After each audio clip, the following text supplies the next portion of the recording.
કેમ છો વિદ્યાર્થી મિત્રો? બધા મજામાં? ફરીથી આજના નવા લેક્ચરમાં આપ તમામ મિત્રોનું ખૂબ ખૂબ હાર્દિક સ્વાગત છે મિત્રો. તો લાસ્ટની અંદર આપણે સ્ટમક કેન્સર સુધી મિત્રો જોયું હતું. જીઆઈ સિસ્ટમની અંદર ફટાફટ ડિસીઝ કન્ડિશન પૂરી કરી અને આપણે નેક્સ્ટ સિસ્ટમ તરફ જઈ અને બને એટલું આપણું વધારે અબકી બાર 1903 પારની અંદર જેટલું સિલેબસ કવર થાય એટલું આપણું મેક્ઝિમમ કોશિશ છે. તો આપણા મિત્રો આપણે ફિલ્ડનો જે સૌથી મોટામાં મોટો સબ્જેક્ટ કહેવાય મેડિકલ સર્જિકલ નર્સિંગ, અને એના રિલેટેડ આપણે ડિટેલમાં એનાટોમી ફિઝિયોલોજી જોડે ન્યુટ્રિશન બાયોકેમિસ્ટ્રી ફંડા સોલ્વ થાય એટલો મોટામાં મોટો સબ્જેક્ટ આપણે એન્ડિંગ તરફ છીએ. તો દિવસનો 1 કલાક કેટલો મહત્ત્વનો રાખે છે. તમારા માટે 1 કલાકનું લેક્ચર છે, પણ મારા માટે 5 થી 6 કલાકની મિત્રો મહેનત તમારા માટે રોજ નિસ્વાર્થ ભાવે આપકી ગુજરાતમાં ઝુંબેશ ઉપાડી છે તમારા માટે અબકી બાર 1903 પારની. તો એમાં મિત્રો કન્ટિન્યુટી, પેશન્સ અને હાર્ડવર્ક સાથે તમે પણ મહેનત કરતા રહેજો. તો તમે અને તમારા મા બાપનું સપનું સાકાર કરવા માટે આપણા અથાગ પ્રયત્નો એક દિવસ 100% સફળ અને સક્સેસ થશે. તો લાસ્ટમાં મિત્રો આપણે સ્ટમક કેન્સર જોયું હતું. એના પછી આપણે આજે ઇન્ફ્લામેટરી બોવલ ડિસીઝ જોઈશું. ઇન્ફ્લામેટરી બોવલ ડિસીઝની અંદર મિત્રો શું છે કે ઇન્ટેસ્ટાઇનલનું જે બોવેલ, ઇન્ફ્લામેટરી મતલબ ઇન્ફેક્શન, બરાબર, ઇન્ફ્લામેશન, અને બોવેલ્સ મતલબ ઇન્ટેસ્ટાઇન. તો ઇન્ફેક્શન અને ઇન્ફ્લામેશન ઓફ ધ ઇન્ટેસ્ટાઇન એને કહીશું આપણે ઇન્ફેક્શન ઇન્ફ્લામેટરી બોવલ ડિસીઝ. એની અંદર મેઇનલી 2 ડિસીઝ કન્ડિશન આવશે મિત્રો, ક્રોન્સ ડિસીઝ અને અલ્સરેટિવ કોલાઇટિસ. બરાબર, જોઈએ આપણે inflammatory bowel disease. It is the 2 chronic inflammatory GI disorder. એની અંદર 2 ઇન્ફ્લામેટરી જીઆઈ ડિસઓર્ડર આવશે. એના ફર્સ્ટ છે ક્રોન્સ ડિસીઝ અને બીજું મિત્રો છે અલ્સરેટિવ કોલાઇટિસ. બરાબર, both causes of inflammation and ulceration of the intestine. બંને ડિસીઝ કન્ડિશન એવા છે કે ઇન્ટેસ્ટાઇનલ જે વોલ છે, મ્યુકોઝા છે, એને શું કરશે? ઇન્ફેક્શન અને ઇન્ફ્લામેશન કરશે. અને આપણે કહીશું ઇન્ફ્લામેટરી બોવલ ડિસીઝ. એની અંદર મેઇનલી 2 ટાઈપ છે મિત્રો, ક્રોન્સ ડિસીઝ અને ulcerative colitis. Crohn's disease is usually affected in the intestine.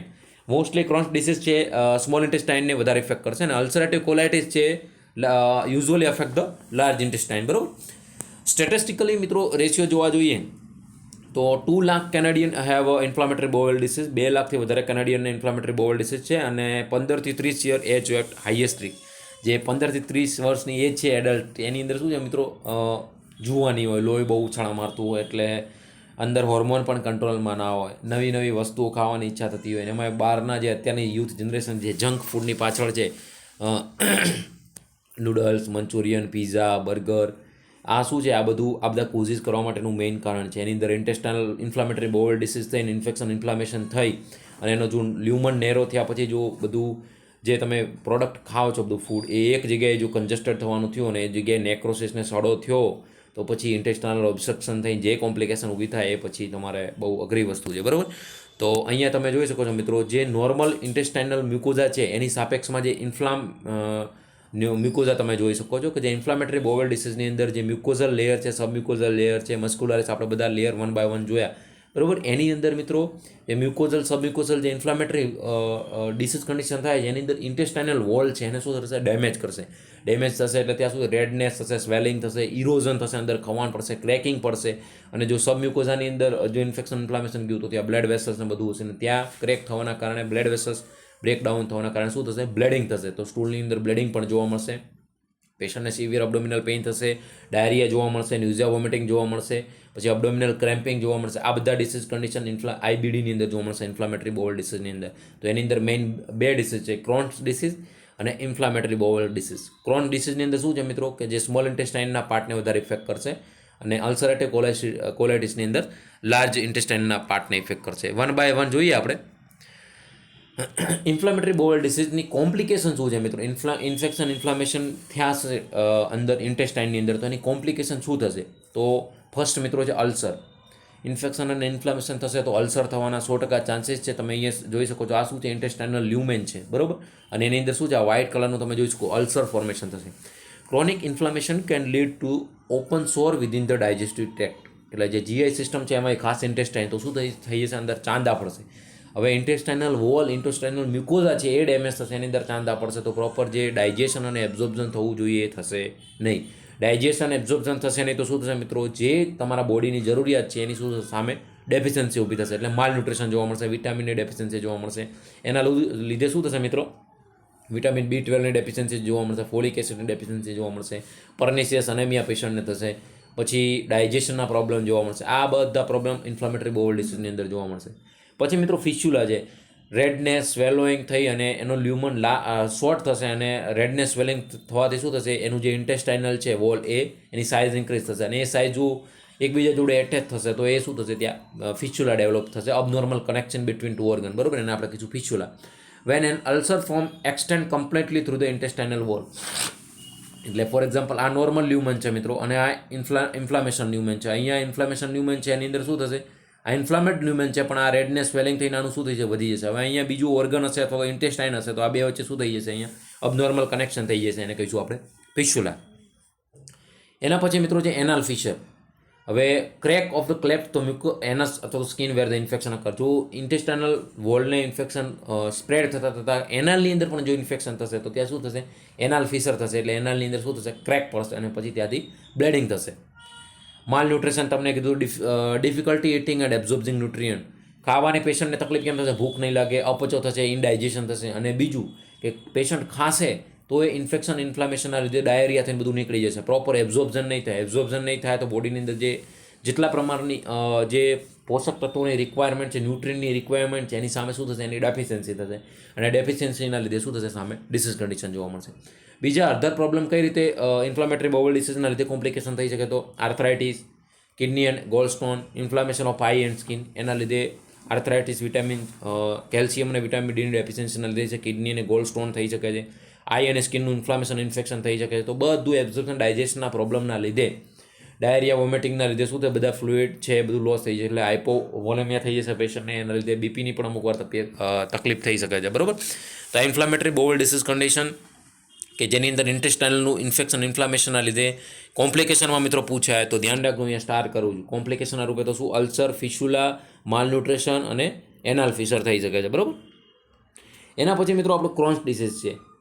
Krone disease શું છે કે જે ઇન્ફેક્શન અને ઇન્ફ્લામેટરી બાઉલ ડિસીઝ કન્ડિશન છે. સ્મોલ ઇન્ટેસ્ટાઇનનું ઇન્ફેક્શન અને ઇન્ફ્લામેશન થશે એની અંદર. Chronic disorder that cause inflammation of the GI tract. GI ટ્રેક્ટનું ઇન્ફ્લામેશન થશે અને એમાં મોસ્ટ કોમનલી સ્મોલ ઇન્ટેસ્ટાઇનનું, બરાબર. તો એક ઇન્ફ્લામેટરી ડિસીઝ કન્ડિશન છે જીઆઈ ટ્રેક્ટની કે જેના લીધે મોસ્ટ કોમન અફેક્ટલી કયું, ઇલિયમ, આપણે ડિલિયમ કે સ્મોલ ઇન્ટેસ્ટાઇન, ડિયોડિનમ, જેજ્યુનમ અને ઇલિયમને વધારે થશે. Transmural affecting all layer of the મ્યુકોઝા.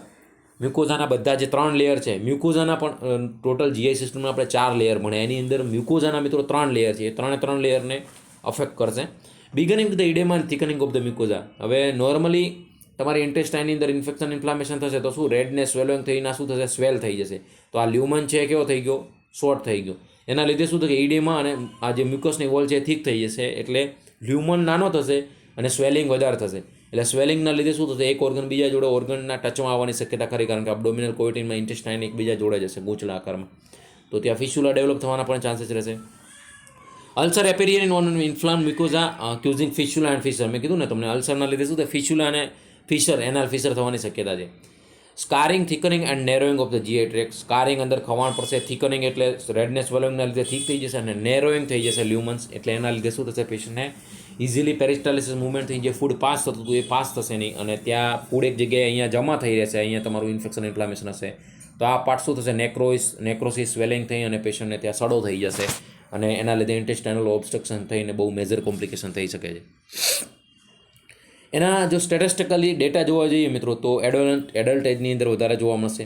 પ્રિવેલન્સ has risen in the past 30 years. એનો જે સ્ટેટિસ્ટિકલી ડેટા છે છેલ્લા 30 વર્ષથી સાપેક્ષમાં કોન્સ્ટન્ટ વધી રહ્યા છે. એનું કારણ શું છે મિત્રો, અત્યારની જે આપણી આ યુથ જનરેશન છે એ કઈ તરફ જઈ રહી છે, પીઝા, બર્ગર, પછી નૂડલ્સ, વડાપાઉં, આ બધું જે મેંદાની અમુક બધું વસ્તુઓ છે એની પાછળ શું છે, તમારું પ્રોપર ડાયજેશન એબ્ઝોર્પ્શન ના થાય અને પ્રોપર તમારું પેટ ના સાફ થાય એટલે ઇન્ટેસ્ટાઇનમાં બધી વસ્તુ પડી રહે. ફોર એક્ઝામ્પલ આ ઇન્ટેસ્ટાઇન છે, બરાબર, અહીંયા તમારો ઇસોફેગસમાંથી આ સ્ટમક છે, બરાબર. આ સ્ટમકમાંથી કન્ટેન્ટ અહીંયા જીઆઈ સિસ્ટમમાં ગયું પણ અહીંયા પ્રોપર ડાયજેશન એબ્ઝોર્પ્શન નથી થતું. એ વસ્તુ તમે ખાઓ છો એવી જ વસ્તુ છે કે અત્યારે પીઝા, બર્ગર તમે દિવસની અંદર વીકની અંદર જોવા જાઓ તો 5 દિવસ તમે રોજ બહાર ખાતા હો તો બહારનું તેલ, પછી અમુક વસ્તુ છે એ બરાબર પ્રોપર ક્વોલિટીમાં ના હોય અને એમાં ઘણી બધી ભેળસેળવાળું હોય તો શું થાય, તમારા ઇન્ટેસ્ટાઇનની અંદર પ્રોપર પેટ સાફ ના થાય એટલે કંઈક ને કંઈક વસ્તુ તમારા ઇન્ટેસ્ટાઇનમાં જમા રહે. હવે લોંગ ટાઈમ તમે 4, 5, 6 દિવસ, 10 દિવસ બહાર ખાવ તો શું થાય, અહીંયા ભેગું થશે બધું અને ભેગું થવાના લીધે અંદર ઇન્ફેક્શન ઇન્ફ્લામેશન થઈ સડો થશે અને એના લીધે તમને આ ઇન્ફેક્શન ઇન્ફ્લામેશન થઈ અને પછી મેજર કોમ્પ્લિકેશન થઈ શકે છે. અને મોસ્ટલી સીન ઇન ધ સ્મોકરની અંદર વધારે જોવા મળે છે. એક રિસ્ક ફેક્ટર ગણી શકાય. તો આ અત્યારની જે યુથ જનરેશન છે એને એક ખાસ સલાહ છે મિત્રો કે બને ત્યાં સુધી બહારનું ખાવાનું અવોઇડ કરવાનું. મહિનાની અંદર તમે ઠીક છે એક વખત જાઓ, પણ અત્યારની જે નાના અત્યારની જે જનરેશન આપણા પછીની જે જનરેશન આવી છે એમને તો મોસ્ટલી બધું બહારનું જ ભાવે છે. પીઝા, બર્ગર, નૂડલ્સ, પછી મંચુરિયન, આ બધું ખાવાનું બંધ કરી દેવાનું, કારણ કે આ હેલ્થ માટે સારી વસ્તુ નથી. બરાબર. અહીંયા તમે જોઈ શકો છો કે એના જે ઇન્ફ્લામેશનનો રેશિયો છે બતાવ્યો દરેક પોર્શન વાઇઝ. ડિસ્ટલ ઇલિયમ છે એની અંદર 35% છે, રાઇટ કોલોનની અંદર 35% છે, સ્મોલ બોવેલ અલોન 5% છે, ગેસ્ટ્રોડિયોડેનમની અંદર 5% છે, કોલોન અલોનની અંદર 20%. એટલે ટૂંકમાં મિત્રો જે ક્રોન્સ ડિસીઝ છે એ સ્મોલ ઇન્ટેસ્ટાઇનને મોસ્ટલી વધારે ઇફેક્ટ કરશે. ક્રોન્સ ડિસીઝની અંદર સાઇન સિમ્ટમ શું જોવા મળશે મિત્રો? પરસિસ્ટન્ટ ડાયરિયા જોવા મળશે. અહીંયા 5 સ્ટાર શું ધ્યાન રાખજો, વારંવાર પેશન્ટને શું જોવા મળશે? ડાયરિયા, પરસિસ્ટન્ટ ઇન્ફેક્શન, ઇન્ફ્લામેશન, ચાંદા પડવાના લીધે પ્રોપર ડાયજેશન એબ્સોર્પ્શન નહીં થાય, એટલે જેવું ખાશે એવું પેશન્ટને ટોયલેટમાં ભગવાનું થશે. બરાબર. તો એને પરસિસ્ટન્ટ ડાયરિયા જોવા મળશે પેશન્ટને ક્રોન્સ ડિસીઝની અંદર. પછી પેશન્ટને ભૂખ નહીં લાગે, લોસ ઓફ એપિટાઇટ, વેઇટ લોસ. વારંવાર પેશન્ટ ડાયરિયામાં જશે, ભૂખ લાગશે નહીં, પ્રોપર ખાવાનું ડાયજેશન એબ્સોર્પ્શન થશે નહીં, તો પેશન્ટનું વેઇટ લોસ થશે. મે હેવ ધ રેક્ટલ બ્લીડિંગ. જો રેક્ટલની અંદર ઇન્ફેક્શન ઇન્ફ્લામેશન થયું તો એનાલ ફિશર થઈને રેક્ટલની અંદર બ્લીડિંગ પણ થઈ શકે છે. ઇન્ટેસ્ટાઇનલ વોલની અંદર આપણું મ્યુકોઝા, પછી જે સબમ્યુકોઝલ લેયર છે એની અંદર lympho tissue, blood vessels, nerve supply છે. બરાબર. આપણે લાઈવની અંદર એમસીક્યુ પણ તમને આ બધા સોલ્વ કરાવડાયા હતા મિત્રો, જે એક્ઝામ પર્પઝથી બહુ જ ઇમ્પોર્ટન્ટ છે. એટલે જો તમે લેક્ચર રેગ્યુલર જેમ અપલોડ થાય છે મિત્રો ભરવાનું રાખો, ના ભર્યા હોય તો 1 by 1 ભરી અને લાઈવમાં આપણે એકદમ એક્ઝામમાં ઘણી બધી એક્ઝામમાં પૂછાયેલા છે, પેપરોમાંથી ફેદીને તમારા માટે એમસીક્યુ લાઈવમાં સોલ્વ કરાયા, તો એ ના ભર્યા હોય તો ભરી લેજો. ઘણી બધી વાર એક્ઝામમાં ક્યાંક ને ક્યાંક ક્વેશ્ચન જોવા મળશે. તો જે સબમ્યુકોઝલ લેયર છે એની અંદર શું હશે? બ્લડ વેસલ્સ હશે, નર્વ સપ્લાય હશે, લિમ્ફો ટિશ્યુ હશે. તો એક બ્રેકડાઉન થવાના લીધે શું થશે? બ્લીડિંગ. અને એ સ્ટૂલની અંદર બ્લીડિંગ પણ આવી શકે છે, એટલે રેક્ટલ બ્લીડિંગ થવાની પણ શક્યતા છે. કારણ કે ત્યાં રેક્ટલના જે મ્યુકોઝા છે એની અંદર ક્રેકિંગ થવાના લીધે ત્યાંથી પણ બ્લડ લોસ થઈ શકે છે. ક્રેમ્પિંગ ઓફ અબડોમિનલ વેન, સિવિયર પેશન્ટને અબડોમિનલ પેઇન થશે, કારણ કે જે કન્ટેન્ટ છે ગેસ્ટ્રિકમાંથી જે ઇન્ટેસ્ટાઇનલમાં ગયું છે, આપણે ફૂડ લીધું એ શું ત્યાં જમા થયેલું હશે, અને ઇન્ફેક્શન ઇન્ફ્લામેશનના લીધે શું થશે? પેશન્ટને સિવિયર અબડોમિનલ ક્રેમ્પિંગ જોવા મળશે, પેઇન જોવા મળશે. સ્ટીઓરિયા, પ્રોપર ડાયજેશન એબ્ઝોર્પ્શન ફેટનું નહીં થાય, એટલે સ્ટૂલની અંદર સ્ટીઓરિયા એટલે ફેટ ઇન ધ સ્ટૂલ. બરાબર. સ્ટૂલની અંદર ફેટ ઇઝ સબસ્ટાન્સ જોવા મળશે, એને કહીશું આપણે સ્ટીઓરિયા. પેશન્ટને ભૂખ લાગતી નથી, પ્રોપર ડાયરિયા છે, ફ્લુઇડ લોસ થાય છે સામે, તો એને શું જોવા મળશે? ફટેક જોવા મળશે. અને ઇન્ફેક્શન ઇન્ફ્લામેશનના લીધે પેશન્ટને ફીવર પણ આવશે. હવે કોમ્પ્લિકેશન કઈ થઈ શકે મિત્રો? બોવેલ ઓબ્સ્ટ્રક્શન 100%, 101% બોવેલ ઓબ્સ્ટ્રક્શન જોવા મળશે, કારણ કે આ નોર્મલ બોવેલ છે. બરાબર. એની સામે ઇન્ફ્લામેટરી ઇન્ફેક્શનવાળું બોવેલ શું છે? અહીંયા સ્વેલોઈંગ થયેલું હશે. બરાબર. તો આનો લ્યુમન છે આની સાપેક્ષમાં કેવો થઈ જશે? નાનો થઈ જશે. આ આટલો લ્યુમન છે. બરાબર. એની સામે અહીંયા કેટલો છે? શોર્ટ થઈ જશે. તો અહીંયા જે ડાયજેશન થયેલું ફૂડ આવ્યું એ ફૂડ અહીંયા પેરિસ્ટાલિસિસ મૂવમેન્ટ થઈ જશે નહીં, એટલે અહીંયા બધા શું થશે? રજકણ બધા જમા થશે, ફૂડના પાર્ટિકલ્સ, અને અહીંયા જમા થશે એટલે શું થશે? વારંવાર જગ્યાએ જમા થવા, એક દિવસ, 2 દિવસ, 3 દિવસ, 4 દિવસ, 5 દિવસ, તો એ બધું જમા થયેલું હશે. તમારું ટોયલેટ પ્રોપર પાસ થશે નહીં, તો શું થશે? ત્યાં ઇન્ફેક્શન ઇન્ફ્લામેશન સડો થશે, અને પછી ત્યાં ઇન્ટેસ્ટનલ ઓબ્સ્ટ્રક્શનના લીધે પછી એ પાર્ટને તમારે કટ પણ કરવાની શક્યતા બની શકે છે. એટલે બહારનું જો ખાતા હો તો ચેતી જજો. સોર ઓફ અલ્સર, અને આ પાર્ટની અંદર બધે અલ્સર થઈ જશે, અને અલ્સર થવાના લીધે શું થશે? પ્રોપર ડાયજેશન નહીં થાય અને પેશન્ટને ડાયરિયા જોવા મળશે. અને આ સ્વેલોઈંગના લીધે અહીંયા જે બીજું બાજુમાં ઇન્ટેસ્ટાઇન હશે, બીજું કોઈ ઓર્ગન હશે, એની અંદર શું છે? અબનોર્મલ કનેક્શન થઈ જશે, એને કહીશું આપણે fistula.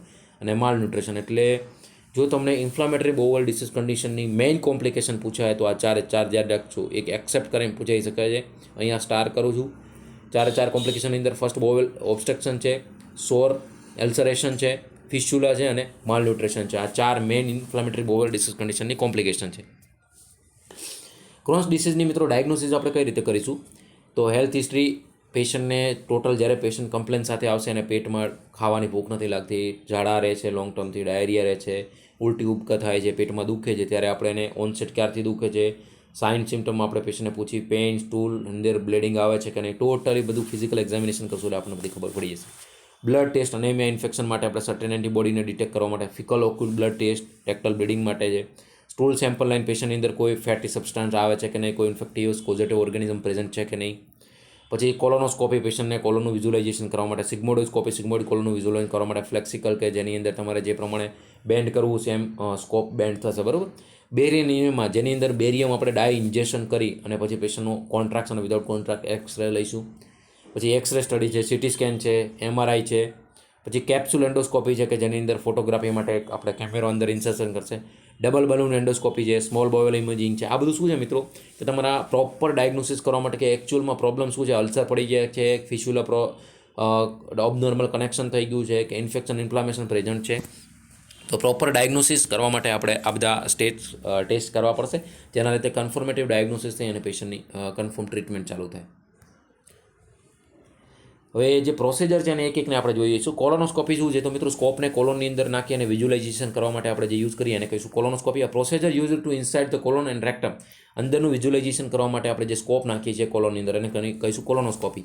User to investigate intestinal sign and symptom. એકચ્યુઅલમાં પેશન્ટને ડાયરિયા, વોમિટિંગ, એબ્ડોમિનલ ક્રેમ્પિંગ શું છે, કઈ જગ્યાએ એને અલ્સર થયા છે કે નહીં, અંદર કોઈ ઓબ્સ્ટ્રક્શન છે કે નહીં, ફિસ્યુલા ડેવલપ છે કે નહીં, એ સાઇન સિમ્ટમ પ્રમાણે આપણે વિઝ્યુલાઇઝેશન માટે કોલોનોસ્કોપી કરશું. પ્રિપેરેશન તો માટે મિત્રો શું છે, સૌથી પહેલાં કોલોનોસ્કોપી કરવી હોય તો આપણે કોલોનને એમ્પ્ટી કરાવીશું અને ઇનેમાં આપીને કોલોનને આખું સાફ કરીશું, બરાબર. નો સોલિડ ફૂડ, NBM રાખીશું પેશન્ટને. બોલન પ્રિપેર ટુ એમ્પ્ટી બોવેલને પ્રિપેર કરવા માટે લેક્ઝામી અને ઇનેમાં આપીશું. એડજસ્ટ મેડિકેશન કોઈ આપવાની થાય તો આપીશું અને જો સ્ટોપ કરવાની થાય તો પ્રી ઓપરેટિવ મેડિકેશન પણ આપી અને સ્ટોપ કરીશું. પોસ્ટ ઓપરેશનની અંદર અવર્સ ટુ રિકવર લાગશે એટલે પેશન્ટને બેડ રેસ્ટ માટે કહીશું. Blood with the first BM. બ્લડની અંદર સ્ટૂલ ના આવે એના માટે આપણે જો બ્લડ વિથ મલેના એટલે BMની અંદર એટલે કે ટૂંકમાં જે સ્ટૂલ છે એની અંદર બ્લડ આવે છે કે નહીં, કારણ કે અંદર વિઝ્યુલાઇઝેશન આપણે કરીશું તો ઇન્ફેક્શન ઇન્ફ્લામેશન હશે, બ્લડ આવવાના પણ ચાન્સીસ રહેશે, તો એ પણ આપણે ઓબ્ઝર્વ કરીશું. Went to sick medical care. જ્યારે પણ ઇમરજન્સીની અંદર આવી કોઈ કોમ્પ્લિકેશન જોવાય તો આપણે તરત ડૉક્ટરનું ધ્યાન રાખીશું. સિવિયર એબ્ડોમિનલ પેઇન, ફીવર આવે પેશન્ટને, ડિઝીનેસ, વીકનેસ, બ્લડી સ્ટૂલ જોવા મળે પેશન્ટને, તો આપણે મેડિકલ કેરની જરૂર પડવા તો જે સિમ્પ્ટોમેટિક ટ્રીટમેન્ટ હોય એના પ્રમાણે આપણે આપીશું. અહીંયા તમે જોઈ શકો છો એક સર્જન છે, એના હાથમાં શું છે, સ્કોપ છે અને એના થ્રુ આપણે રેક્ટમમાંથી એ નાખીને અંદર અહીંયા તમે જોઈ શકો છો આખું ટોટલી ઇન્ટેસ્ટાઇન આખું શું છે એના કેમેરાના માધ્યમથી જોશે અંદર ક્યાંય ચાંદા પડ્યા છે, અલ્સર થયા છે કે નહીં, ક્યાંય ફિસ્યુલા ડેવલપ છે કે નહીં, તો એને આપણે કીધું કોલોનોસ્કોપી.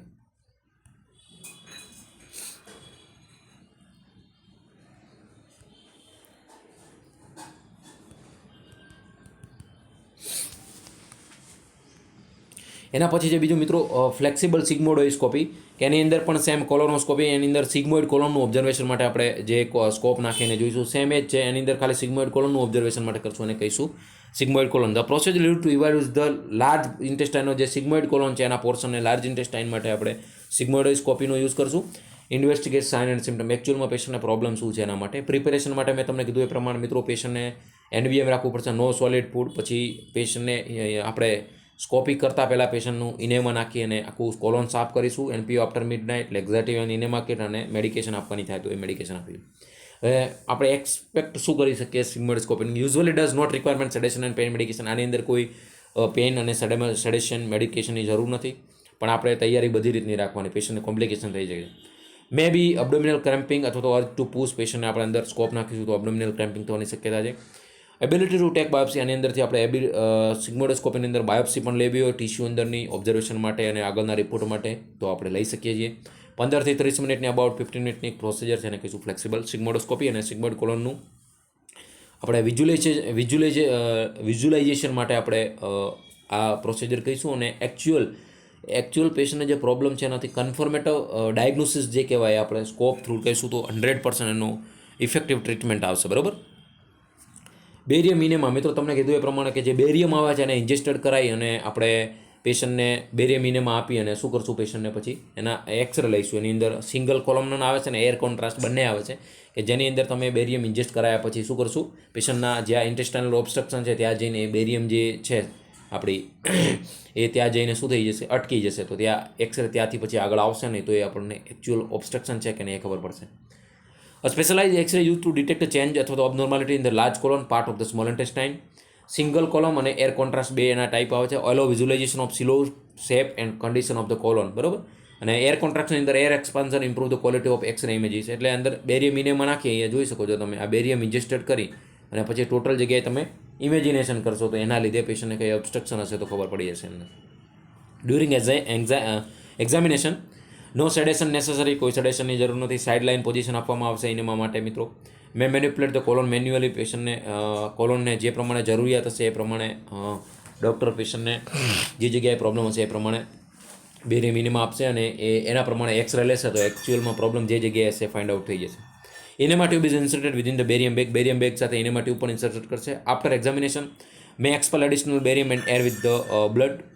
મેલેનાની અંદર શું થશે, જે બેરિયમ છે મેક્ઝ્યુઅલી મિત્રો જ્યારે પણ આવી કોઈ ઇન્જેક્શન કરવામાં આવે કોઈ પણ, જેમ કે કોઈ કોન્ટ્રાસ્ટ ઇન્જેક્શન કરવામાં આવે કોરોનરી એન્જિયોગ્રાફીની અંદર પણ, ત્યારે ડૉક્ટર હંમેશા પ્લેન્ટી ઓફ ફ્લુઇડ લેવાનું કહેશે. જો અહીંયા લખ્યું છે drink plenty of fluid laxative may be required. હંમેશા યાદ રાખજો, પ્રાયોરિટી વાઇઝ ક્વેશ્ચન પૂછાય તો જ્યારે પણ આવું કોઈ કોન્ટ્રાસ્ટ ઇન્જેક્ટ કરવામાં આવે આપણા બોડીની અંદર, ત્યારે મેક્ઝિમમ પેશન્ટને ડૉક્ટર પ્લેન્ટી ઓફ ફ્લુઇડ લેવાનું કહેશે. કેમ કે જે ઇન્જેક્ટ કરેલું છે કિડનીના યુરિન મારફતે અને બ્લડ થ્રુ સ્ટૂલ થ્રુ બહાર નીકળી જશે, બરાબર, એક્સક્રીશન રૂપે બહાર નીકળી જાય. બોડીની અંદર એ ડાઈ ઇન્જેક્શન કરીએ કે આપણે કોઈ બેરિયમ ઇન્જેક્શન કરીએ તો એ બોડીમાં રહે નહીં. એટલે આ એનું મેઇન ઇન્ટરવેન્શનમાં ધ્યાન રાખજો કે કોઈ પણ ઇન્જેક્શન કરવામાં આવે કોન્ટ્રાસ્ટ, ત્યારે એને પ્લેન્ટી ઓફ ફ્લુઇડ લેવા માટે આપણે ડૉક્ટર પ્રિસ્ક્રાઇબ કરશે. એના પછી મિત્રો છે કેપ્સ્યુલ એન્ડોસ્કોપી, એક એડવાન્સ પ્રોસિજર છે. વાયરલેસ કેમેરો યુઝ કરીને એની અંદર લીધે શું છે, take picture of the digestive સિસ્ટમના પિક્ચર લેશે. એની અંદર એક વાયરલેસ કેમેરો અંદર નાખવામાં આવશે. પ્રિપેરેશન તો આપણે કીધું, પેશન્ટને NBM રાખીશું 12 કલાક પહેલાં. સર્ટેન મેડિકેશન જો કોઈ આપવાની હોય તો એ આપણે ડિલે રાખશું, સ્ટોપ કરાવીશું જરૂરિયાત સિવાયની હોય તો. અને easy to day, plan to take easy to day. પેશન્ટને એકદમ કહેવાનું તમારે આજે રેસ્ટ કરવાનું છે, શાંતિથી, કોઈ પણ ટેન્શન વગર, સાયકોલોજીકલ સપોર્ટ આપી અને એક પ્રોસિજર કરવાની છે. અંદર કેમેરો ઇન્જેક્ટ કરીને અંદરનું તમારું આંતરડા છે એને વિઝ્યુલાઇઝ કરવાનું છે. During the test we are recorded with the special belt. એની અંદર જે સ્પેશિયલ બેલ્ટ આવે રેકોર્ડિંગ માટેનો કેમેરાનો એ આપણે યુઝ કરશે. Avoid the strenuous activity avoid કરાવશું. મે તો may not be able to go back to work. પેશન્ટને કમ્પ્લીટલી બેડ રેસ્ટ માટે કહીશું. After the procedure contact doctor if capsule is not eliminate within 2 વીકની અંદર જે કેપ્સ્યુલ અંદર નાખે છે એ એલિમિનેટ ના થાય તો આપણે ડૉક્ટરનો કોન્ટેક્ટ કરશે, પેશન્ટને કહીશું. Complete after 8 hour camera eliminate within hours.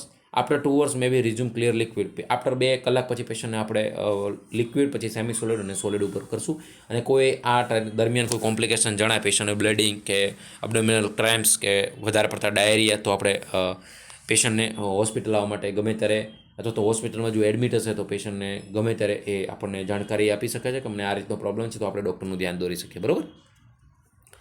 હવે ક્રોન્સ ડિસીઝ છે મિત્રો, એની ટ્રીટમેન્ટ શું છે? તો ક્રોન્સ ડિસીઝ છે ઇન્ફ્લામેટરી બોવલ ડિસીઝની કન્ડિશન છે. તો એની અંદર ઇન્ફ્લામેશન માટે એન્ટી ઇન્ફ્લામેટરી મેડિસિન છે, એન્ટીબાયોટિક છે, બરાબર. તો એન્ટી ઇન્ફ્લામેટરીની અંદર 5 અમાઇનો ગ્લાયકોસાઇડ છે, કોર્ટિકોસ્ટીરોઇડ છે કે જે ઇન્ફ્લામેશનને જલ્દી વહેલામાં વહેલું હીલ કરે મેડિસિન આપીશું. ઇમ્યુન સિસ્ટમ સપ્રેશન, ઇમ્યુન સિસ્ટમને સપ્રેશન કરવા માટે મિથોટ્રેક્ઝેટ છે, સાયક્લોસ્પોરિન છે, એ મેડિસિન આપણે ઇમ્યુનોસપ્રેસિવ મેડિસિન આપશું. અને મેઇન એન્ટીબાયોટિક મેટ્રોનિડાઝોલ છે, સિપ્રોફ્લોક્સાસિન છે કે જે ડાયરિયાને ટ્રીટ કરશે. એન્ટી ડાયરિયલ મેડિસિન છે, મેટામ્યુસિલ છે, સિટ્રુસેલ છે, બરાબર. તો આ બધા જે ક્યુઝેટિવ ઓર્ગેનિઝમો એને બેક્ટેરિયાને કિલ કરી અને પેશન્ટને જે ઇન્ફેક્શન ઇન્ફ્લામેશન છે એની અંદર વહેલામાં વહેલું હીલ આવે એના માટે કોશિશ કરશે. પેઇન રિલીવર એસિટામિનોફેન છે, જે ડાયક્લોફેનાકની, પછી આપણે એસિટામિનોમેન છે, એસિક્લોફેનાક છે, આ બધી મેડિસિન્સ પેઇન રિલીવર છે. તો પેશન્ટને સિવિયર અબડોમિનલ ક્રેમ્પિંગ થતું હશે, અબડોમિનલ પેઇન થતું હશે, તો એની અંદર પેશન્ટને રિલીફ આપશે. તો આ ઇન્ફ્લામેટરી બોવલ ડિસીઝ કન્ડિશન છે, એની અંદર એન્ટી ઇન્ફ્લામેટરી, એન્ટીબાયોટિક, બરાબર, અને અકોર્ડિંગ ટુ સિમ્ટોમેટિક ટ્રીટમેન્ટ આપણે પેશન્ટને આપી શકીએ. તો મિત્રો આ ક્રોન્સ ડિસીઝ અને જે આપણું શું કહેવાય અલ્સરેટિવ કોલાઇટિસ, આ બંને શું છે, ઇન્ટેસ્ટાઇનની એક ઇન્ફ્લામેટરી બોવલ ડિસીઝ કન્ડિશન છે કે જેની અંદર ઇન્ફેક્શન અને ઇન્ફ્લામેશન થશે. એના લીધે પેશન્ટને ફર્સ્ટ જે સાઇન સિમ્ટમમાં જોવા મળશે ડાયરિયા, અબડોમિનલ ક્રેમ્પિંગ, ઇનડાઇજેશન, એનોરોક્સિયા, આ બધું પેશન્ટને જોવા મળશે. પેશન્ટને ભૂખ નહીં લાગે, ડાયજેશન નહીં થાય, સિવિયર પેઇન થશે, કોન્સ્ટન્ટ ડાયરિયા જોવા મળશે, બરાબર. તો આ બધા સાઇન સિમ્ટમ પેશન્ટને જોવા મળશે.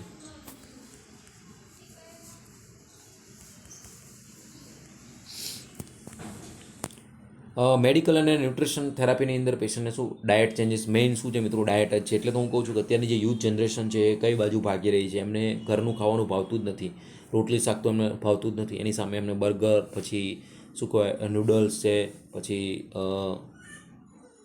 આપણે પીઝા છે, આ બધું એમને મોસ્ટલી ખાવાની બહારની ઈચ્છાઓ થતી હોય તો એ ના ખાવું જોઈએ. ઠીક છે, એકાદ મહિનાની અંદર તમે એકાદ વાર જાઓ. એની અંદર ખાસ ડાયટ ચેન્જીસની અંદર લિમિટ ડેરી પ્રોડક્ટ છે, લો ફેટી ફૂડ તો બિલકુલ અવોઇડ કરવાના, લિમિટ ફાઇબર ડાયટ છે, અવોઇડ પ્રોબ્લેમ ફૂડ, જે સ્પાઇસી ફૂડ છે આ બધા તમે ખાઓ છો, જે નૂડલ્સ ને બર્ગર ને પીઝા ને, શું છે તમારા ડાયજેસ્ટિવ સિસ્ટમને ઓબ્વિયસલી તમે જોજો જ્યારે તમે બહારનું આ બધું ફૂડ લેતા હશો ત્યારે સવારમાં તમને ખુલીને ટોયલેટ નહીં થાય. એનું કારણ શું છે કે પ્રોપર ડાયજેશન નથી થયું, એબ્સોર્પ્શન નથી થયું, એટલે અંદર કચરો ભરાઈ રહ્યો છે. કચરો જ્યાં સુધી બહાર નહીં લાગે ત્યાં સુધી તમને મજા નહીં આવે. 1-2 દિવસ તમે બહારની વસ્તુ ખાશો ને પાછળના 7 દિવસ તો તમારે પ્રોબ્લેમ હશે. તો બહારની વસ્તુ અવોઇડ કરવાની. ઇટ સ્મોલ મિલ્સ ખાઓ હોય, થોડું ફ્રિકવન્ટમાં ખાઓ. એવું નહીં કરવાનું કે મિત્રો મફતનું મળ્યું છે તો ચબડી નાખવાનું, બરાબર. કોઈ બી મેરેજની અંદર ગયા હોય 10-20 આઇટમો હોય તો આપણને જે બોડીને અનુકૂળ હોય એવું નહીં કે ગમે એ ઠૂસી નાખવાનું અંદર. જે અનુકૂળ હોય એ જ ખાવાનું, નહીં તો એકવાર તમે 5 મિનિટમાં ઠૂસીને તો આવતા રહેશો પણ એના પાછળ તમારા મહિનાઓ લાગી જશે આ ટ્રીટમેન્ટને રિકવરી કરતાં. Drink plenty of fluid. જ્યારે પણ તમે કોઈ બી વસ્તુ ખાઓ છો એના અડધો કલાક સુધી ખાવાના અડધો કલાક સુધી તમારે પાણી ના લેવું જોઈએ મિત્રો. એનું કારણ છે કે જે જ્યુસ મિક્સ થશે એની અંદર જો તમે પાણી નાખશો તો એ સેમી સોલિડ જે મિક્સ થવું જોઈએ એ થશે નહીં. પણ ખાધા પછી થોડા કલાકે પ્લેન્ટી ઓફ ફ્લુઇડ લેવું જોઈએ જેથી કરીને એનું એબ્ઝોર્પ્શન ડાયજેશન બરોબર થાય. પછી મલ્ટીવિટામિન જો જરૂર પડે તો જેમ તમારા બોડીની અંદર જરૂર પડે મલ્ટીવિટામિન લેવાનું રાખવાનું, જેથી પ્રોપર જેમ કે વિટામિન આયર્ન અને એના અબ્ઝોર્પ્શન માટે વિટામિન સીની જરૂર છે તો એ જોડે લેશો તો એને અબ્ઝોર્પ્શન ઇઝીલી થઈ જશે, બરાબર. તો આ ડાયટ ચેન્જીસ આની અંદર ખાસ છે. આ ડિસીઝની અંદર તો ડાયટ ચેન્જીસ ખાસ છે. જો તમે પ્રોપર સરખો ડાયટ નહીં લો, રોજ તમે મંચુરિયન, નૂડલ્સ, બર્ગર, પીઝા ખાવાનું ચાલુ રાખ્યું, ઘરની રોટલી શાક ભાવતું નથી, તો એના લીધે શું થશે તમારે 100% એકને એક દિવસ તો ઇન્ટેસ્ટાઇનનો પ્રોબ્લેમ થશે. પછી એન્ટેરલ અને પેરીનેટલ ન્યુટ્રિશન પણ આપણે આપી શકીએ છીએ. એલો ફોર ધ બોવેલ રેસ્ટ. પેશન્ટને બને ત્યાં સુધી લિક્વિડ ઉપર, જ્યુસ ઉપર પેશન્ટને લાઈન બોવેલ રેસ્ટ માટે આપીશું. Reduce inflammation for short term અને use pre op when medication fail. જો મેડિકેશન ફેલ થાય તો આપણે પેશન્ટને આઈવી ફ્લુઇડ ઉપર જઈશું, બરાબર. પણ એ રેર કેસની અંદર જરૂર પડશે કે જે પેશન્ટને સિવિયર હાઇપોવોલેમિયા થઈ ગયું હોય અને પેશન્ટને બીજી કોઈ કોમ્પ્લિકેશન હશે, ફ્લુઇડ ઘટી ગયું હશે બોડીની અંદર, તો આપણે આઈવી થેરાપી પણ આપવાની જ છે. પણ મેઇન શું છે મિત્રો? ડાયટ છે એનો મેઇન. અહીંયા તમે જોઈ શકો છો કેવું બધા સફરજન, ઓરેન્જ, બરાબર, લીંબુ, બધા તમારા બોડીની જરૂરિયાત પ્રમાણે એવું ડાયટ લેવાનું કે તમારા બોડીને અનુકૂળ આવે, બરાબર. નોન ફાર્માકોલોજીકલ મેનેજમેન્ટની અંદર શું કરી શકીએ મિત્રો? અલ્ટરનેટિવ થેરાપી આપણે યોગા, એક્સરસાઇઝ છે એ આપી શકીએ. Stress can worsen of precipitate flare up. મિત્રો એનો મતલબ કે સ્ટ્રેસ આપણે જે અત્યારના તમે 70% લોકોને જુઓ તો સ્ટ્રેસફુલની અંદર જ ફરતા હોય. કોકને કંઈકનો કંઈક પ્રોબ્લેમ હોય. આના ઉપર મિત્રો હું મેન્ટલ હેલ્થ ઉપર સેમિનાર પણ કરું છું ફ્રીની અંદર, જે ઘણી બધી કોલેજોની અંદર, કંપનીઓમાં જઈ, કે એ લોકોને જે રેગ્યુલરલી તમે જુઓ ને તો ઘણા બધા લોકો સ્ટ્રેસથી 70-80% અત્યારની જનરેશન છે એ આના ઉપર શું છે, મેન્ટલી સ્ટ્રેસમાં રહેતી હોય. તો આના માટે સ્ટ્રેસ અલ્સર પણ થઈ શકે છે, બરાબર. તમારા આપણે સ્ટમકની અંદર પેપ્ટિક અલ્સરની અંદર જુઓ, એનું એક પોઝિટિવ ઓર્ગેનિઝમ સ્ટ્રેસ પણ હતું. તો એના જે અલ્સર થાય છે એ અલ્સર ના થાય એના માટે આપણે સ્ટ્રેસફુલ રહેવું જોઈએ. પછી બીજું એક્સરસાઇઝ, ડાયવર્ઝન એક્ટિવિટીની અંદર તમે એક્સરસાઇઝ કરી શકો છો, યોગા કરી શકો છો, જેના લીધે સ્ટ્રેસ છે એ રિડ્યુસ થઈ જાય, બરાબર. રિલીવ ડિપ્રેશન હોય તો એ રિલીવ થઈ જાય. નોર્મલાઇઝ બોવેલ ફંક્શન, અને તમારી એક્ટિવિટી થાય તો જેના લીધે તમારું બોવેલ છે એ પણ નોર્મલાઇઝ થઈ શકે છે, બરાબર. તો આ બધી એક્ટિવિટી, યોગા છે, એક્સરસાઇઝ છે, એ બધી શું તમને સ્ટ્રેસમાંથી રાહત આપશે, બરાબર. જે સ્ટ્રેસફુલ લાઈફ છે એની અંદરથી તમને સ્ટ્રેસ ફ્રી કરશે, બરાબર.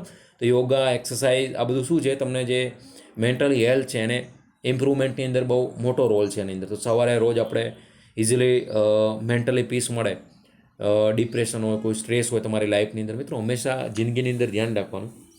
મારો ખુદનો પણ એક્સપિરિયન્સ છે કે જ્યાં તમારું એવરીથિંગ ઇઝ ટેમ્પરરી. જિંદગીની અંદર કોઈ વસ્તુ પરમાનન્ટ નથી. તો સુખ હોય એના પછી દુઃખ ઊભું હોય, અને દુઃખ હોય એના પછી સુખ ઊભું હોય. પણ ક્યારે પણ લાઈફની અંદર સ્ટ્રેસ આવે તો નેગેટિવિટી તરફ નહીં જવાનું, કે એવું કોઈ કદમ નહીં ઉઠાવવાનું કે જેના લીધે આપણને અને આપણા મમ્મી પપ્પાને તકલીફ પડે, બરાબર. પછી રિલેક્સેશન ટેકનિક છે એની અંદર તમે ડીપલી અનુલોમ વિલોમ કરી યોગા કરી શકો છો, કે જે તમારી છેક સુધીની, હેડ ટુ ટો સુધીની બધી ટિશ્યુને પ્રોપર ઓક્સિજન મળે, તમારું મગજ શાંત થાય, બ્લડ સર્ક્યુલેશન સારું થાય, બરાબર. અધર પ્રોબાયોટિક્સ છે, ફિશ ઓઇલ છે, એક્યુપંચર થેરાપી છે, આ બધી તમે ડાયવર્ઝન આયુર્વેદિક પણ તમે લઈ શકો છો. પ્રોબાયોટિક છે લઈ શકો છો, ફિશ ઓઇલ યુઝ કરી શકો છો, એક્યુપંચર તમે મસાજ કરાવી શકો છો. તો આ બધી શું છે, નોન ફાર્માકોલોજીકલ મેનેજમેન્ટ છે, કે તે ઘરેલું ઉપચાર કહીએ આપણે, ઘરે પણ કરી શકો છો. અત્યારની આ એલોપેથીની દવાઓ તો હમણાં નીકળી, આયુર્વેદિક છે, અને ધીમે ધીમે તમે જોજો થોડા ટાઈમ પછી બધા લોકો આયુર્વેદિક ઉપર જ આવવાના છે, કારણ કે આની સાઇડ ઇફેક્ટ એટલી બધી છે ને. પહેલાંના ઋષિમુનિઓ શું કરતા હતા, આ નોન ફાર્માકોલોજીકલ મેનેજમેન્ટ અલ્ટરનેટિવ થેરાપી જ કરતા. એ લોકો સવારે 4 વાગે ઉઠી અને આપણે એક્યુપંચર કરીએ, એ બધું યોગા, એક્સરસાઇઝ, પછી એમના જે મંત્રોચ્ચાર હોય, પછી ધ્યાન ધરવાનું, આ બધું તમારા હેલ્થ માટે બહુ જરૂરી વસ્તુ છે. તો રૂટીન લાઈફની અંદર પણ આપણે કરવું જોઈએ, જેથી કરીને શું છે, આપણને ઘણી બધી મેન્ટલી અને ફિઝિકલી રાહત મળી શકે છે. ક્રોન્સ ડિસીઝની અંદર શું, ટીચિંગ એજ્યુકેશનની અંદર સ્ટ્રેસ મેનેજમેન્ટ ટેકનિક તમને કીધું એ પ્રમાણે, medication therapy, yoga, exercise, diet management અને એક્સરસાઇઝ. ડાયટ મેનેજમેન્ટ ખાસ છે મિત્રો. જે આપણે તમે બર્ગર, નૂડલ્સ, પીઝા, પછી મંચુરિયન ખાતા હોય તો આ બધું બંધ કરી દેજો. વિકાદની અંદર પકોડી છે, ઠીક છે, વિકાદ અથવા તો મહિનાની અંદર એકાદ વાર ખાવું જોઈએ. એ પણ કેવું સ્મોલ ક્વોન્ટિટીની અંદર. પીઝા ખાવા ગયા તો ઠૂસીને ભરી નહીં નાખવાનું. તો બધું જે પીઝાની અંદર બધું ચીઝ ને બધું નાખેલું હોય છે, જે કેમ એકદમ તૂટતું નથી, જામ હોય, એ બધું અંદર તમારા ઇન્ટેસ્ટાઇનની અંદર જામ થઈ જશે, તો ધ્યાન રાખજો. પછી ડાયગ્નોસ્ટિક ટેસ્ટિંગ અને પ્રોસિજર વિશે પેશન્ટનું ધ્યાન આપણે દોરી અને એને પ્રોપર ગાઈડન્સ આપવું જોઈએ. સપોર્ટની અંદર understanding the disease, body image. પેશન્ટના ડાયરિયા કોન્સ્ટન્ટ રહેશે તો પેશન્ટ ગમે એવું જાડું છે તો હૂક લકડી થઈ જશે, વેઇટ લોસ થશે, તો આ બધું ધ્યાન રાખવાનું. ડાયટિશિયન, ગેસ્ટ્રોએન્ટ્રોલોજીસ્ટ, સર્જન અને સ્મોકિંગ સિઝેશન પ્રોગ્રામ રાખવા જોઈએ આવા પેશન્ટને, કે જેથી કરીને પેશન્ટ મોટિવેટ થતું રહે. બરાબર. તો આ બધી કન્ડિશનમાં આપણે પીડાવું ના હોય તો મેન શું છે અત્યારના યુગની અંદર, મેન શું છે મિત્રો, ડાયટ છે. તો ધ્યાન રાખજો. હવે એના પછી મિત્રો છે અલ્સરેટિવ કોલાઇટિસ. અલ્સરેટિવ કોલાઇટિસ આપણે જેમ ક્રોન્સ ડિસીઝ જોયો મિત્રો, એમ અલ્સરેટિવ કોલાઇટિસ શું છે, ઇન્ફેક્શન અને ઇન્ફ્લામેશન છે લાર્જ ઇન્ટેસ્ટાઇનનું. Effect the superficial mucosal layer resulting in inflamed mucosa within small ulcer cause bleeding. આના લીધે મિત્રો આ ઇન્ફ્લામેટરી બોલ ડિસીઝની અંદર શું છે, ઇન્ફેક્શન ઇન્ફ્લામેશન થશે, રેડનેસ સ્વેલિંગ થશે, મ્યુકોઝલ લેયર ખવાણ થશે, એની અંદર પછી સબ મ્યુકોઝામાં જશે, ત્યાં બધું શું થશે, ક્રેકિંગ થશે, જે બ્લડ વેસલ્સ છે એની અંદર ક્રેક થશે, એટલે શું થશે, બ્લીડિંગ થશે, સિવિયર એબ્ડોમિનલ ક્રેમ્પિંગ થશે, પેશન્ટને ડાયરિયા જોવા મળશે, ઇનડાઇજેશન જોવા મળશે, ઇન્ટેસ્ટાઇનલ ઓબ્સ્ટ્રક્શનના લીધે ઘણી બધી વસ્તુઓ પછી પ્રોબ્લેમ થશે. એના ક્લાસિફિકેશન છે અલ્સરેટિવ કોલાઇટિસના મિત્રો. Extensive colitis, extend to the hepatic flexure, જે અહીંયા હિપેટિક ફ્લેક્સસ છે આપણે ત્યાં સુધી એક્સટેન્ડ હશે, એને કહીશું એક્સટેન્સિવ કોલાઇટિસ. તમે લાર્જ ઇન્ટેસ્ટાઇનની અંદર જો સ્મોલ ઇન્ટેસ્ટાઇન સાથે લાર્જ ઇન્ટેસ્ટાઇનનું જે સિકમ ઇલિયોસિકલ વાલ, પછી સિકમ પછી એસેન્ડિંગ કોલોન, અને એસેન્ડિંગ કોલોન પછી આ જે હિપેટિક ફ્લેક્સસ છે ત્યાં સુધી જોવા મળશે, એને કહીશું એક્સટેન્સિવ કોલાઇટિસ. પછી જે પ્રોક્ટોસિગ્મોઇડાઇટિસ, પ્રોક્ટોસિગ્મોડાઇટિસ, એક્સટેન્ટ રેક્ટોસિગ્મોઇડ જંક્શન છે, કે રેક્ટોસિગ્મોઇડ જંક્શન છે ત્યાં સુધી એક્સટેન્ટ થશે, એને કહીશું પ્રોક્ટોસિગ્મોડાઇટિસ. પછી છે left side colitis, extent to the splenic flexure. આ હિપેટિક ફ્લેક્સસ પછી splenic flexure, ascending colon, transverse colon અને આપણું જે સ્પ્લેન્ટિક ફ્લેક્સસ છે ત્યાં સુધી, એને કહીશું પેન્કોલાઇટિસ. બરાબર. પછી છે પ્રોટાઇટિસ, કન્ફર્મ ટુ ધ રેક્ટમ, તો આખા એરિયાની અંદર થઈ જશે, એને કહીશું પ્રોસાઇટિસિસ. બરાબર. તો આ ધ્યાન રાખજો. એક્સટેન્સિવ કોલાઇટિસ કે જે હિપેટિક ફ્લેક્સસ સુધી જોવા મળશે. પ્રોક્ટોસિગ્મોડાઇટિસ એ આપણા છે સિગ્મોઇડ જંક્શન સુધી, રેક્ટોસિગ્મોઇડ જંક્શન સુધી અહીંયા સુધી જોવા મળશે. પછી લેફ્ટ સાઇડ કોલાઇટિસ એ આપણું સ્પ્લેનિક ફ્લેક્સસ સુધી જોવા મળશે. પછી પેન્કોલાઇટિસ એ છે રેક્ટમ સુધી, એન્ટાયર કોલમ સુધી, એટલે ટોટલ આખું વસ્તુ ઇન્વોલ્વ થઈ જશે. અને એના પછી જે આપણું પ્રોક્સાઇટાઇટિસ એ છે રેક્ટમ સુધી જોવા મળશે. તો અહીંયા તમે જોઈ શકો છો દરેકના નામ સાથે આપ્યું છે. પ્રોક્સાઇટિસ, પ્રોક્ટોસાઇટિસ, લેફ્ટ સાઇડ કોલાઇટિસ, અલ્સરેટિવ કોલાઇટિસના આ ટોટલ ટાઈપ્સ છે. તો આ ધ્યાન રાખજો. સૌથી પહેલાં ઉપર શું છે, લેફ્ટ સાઇડ કોલાઇટિસ, પછી પ્રોક્ટોસિગ્મોડાઇટિસ અને પ્રોસાઇટિસ, એટલે દરેકના ટાઈપ પ્રમાણે લખેલું છે, કે જે રેક્ટમ સુધી જોવા મળશે, એને કીધું proctitis. Pancolitis extend to the rectum to caecum and involve in entire colon, એટલે આખા કોલમને એને કહીશું પેન્સોલાઇટિસ. અને લેફ્ટ સાઇડની અંદર જે સ્પ્લેનિક ફ્લેક્સસ છે ત્યાં સુધી જોવા મળશે, એને કહીશું લેફ્ટ સાઇડ કોલાઇટિસ. પછી પ્રોક્ટોસિગ્મોડોસ્કોપી છે રેક્ટોસિગ્મોઇડ જંક્શન સુધી જોવા મળશે, એને કહીશું પ્રોક્ટોસિગ્મોડાઇટિસ. અને ઉપરનું જે એક્સટેન્સિવ કોલાઇટિસ છે હિપેટિક ફ્લેક્સસ સુધી જોવા મળશે. બરાબર. હવે એની અંદર સાઇન સિમ્ટમ કયા જોવા મળશે મિત્રો અલ્સરેટિવ કોલાઇટિસની અંદર? તો સેમ મિત્રો, ડાયરિયા એનું મોસ્ટ કોમન સાઇન સિમ્ટમ છે. ધ્યાન રાખજો બંનેનું ઇન્ફ્લામેટરી બોવેલ ડિસીઝની અંદર અલ્સરેટિવ કોલાઇટિસ હોય કે ક્રોન્સ ડિસીઝ હોય. લેફ્ટ લોઅર ક્વાર્ટરની અંદર પેઇન જોવા મળશે, લેફ્ટ સાઇડની અંદર લોઅર ક્વાડ્રન્ટની અંદર પેઇન જોવા મળશે પેશન્ટ. ઇન્ટરમિડિયેટ ટેનસમાં પેશન્ટને વારંવાર સેન્સેશન આવ્યા જશે ટોયલેટમાં જવાનું. ઇન્ટરમિડિયેટ ટેન્સેશન એટલે વારંવાર પેશન્ટ ડાયરિયા આવશે, એટલે બાથરૂમ જવું પડશે. રેક્ટલ બ્લીડિંગની અંદર પેશન્ટને શું જોવા મળશે મિત્રો? પેલોર, એના લીધે સ્કિન પેલોર થઈ જશે. અનેમિયા જોવા મળશે, ફટીગ જોવા મળશે. ડાયરિયા છે, પ્રોપર ડાયજેશન થતું નથી, એબ્ઝોર્પ્શન થતું નથી, તો શું થશે? પ્રોપર પેશન્ટને જે ન્યુટ્રિયન્ટની જરૂર છે એનું ડાયજેશન નથી થતું, એબ્ઝોર્પ્શન નથી થતું, બોડીમાં જવાના ક્યાંથી બ્લડના મારફતે. તો પરનિયસસ અનેમિયા અને બધા સાયનોકોબાલેમાઇનની, વિટામિન B12ની ડેફિશિયન્સી જોવા મળશે, ફોલિક એસિડની ડેફિશિયન્સી, બધા ફ્લુઇડ ઇલેક્ટ્રોલાઇટની ડેફિશિયન્સી પેશન્ટને જોવા મળશે. અલ્સરેટિવ કોલાઇટિસની જો વાત કરીએ તો માઇલ્ડ, મોડરેટ અને માઇલ્ડ, સિવિયર અને ફ્લુમિનન્ટ ટાઈપ્સ છે એના જોવા મળશે. અહીંયા તમે Truelove with widen severity index એક આપેલો છે માઇલ્ડ, સિવિયર અને ફ્લુમિનન્ટની અંદર. બરાબર. એમાં સ્ટૂલનું છે, બ્લડ ઇન સ્ટૂલ છે, એની અંદર તમે જોઈ શકો છો પર્ટિક્યુલર જે સ્ટૂલ છે. બરાબર. એની ડેની અંદર એમાં લેસ દેન 4 છે, લેસ દેન ગ્રેટર દેન 6 છે સિવિયરની અંદર, અને આની અંદર ફ્લુમિનન્ટની અંદર 620 છે. એટલે જો ક્લાસિફિકેશન વાઇઝ જોવા જોઈએ તો માઇલ્ડ, સિવિયર અને ફ્લુમિનન્ટ. માઇલ્ડ એટલે માપનું, સિવિયર એટલે એનાથી વધારે, અને ફ્લુમિનન્ટ એટલે સૌથી વધારે, બરાબર. પછી બ્લડ ઇન સ્ટૂલ જોવા જઈએ તો ફર્સ્ટની અંદર માઇલ્ડની અંદર ઇન્ટરમિડિયન્ટ છે, પહેલાની અંદર ફ્રિકવન્ટ છે, અને પહેલાની અંદર કન્ટિન્યુઅસ છે. જે માઇલ્ડ ટાઈપ છે એની અંદર ઇન્ટરમિડિયન્ટ ક્યારેક ક્યારેક આવી શકે છે સ્ટૂલની અંદર બ્લડ, બરાબર. પણ જે બીજો ટાઈપ સિવિયર છે એની અંદર ફ્રિકવન્ટલી વારંવાર આવે છે, અને પહેલાની અંદર કન્ટિન્યુઅસ રહેશે.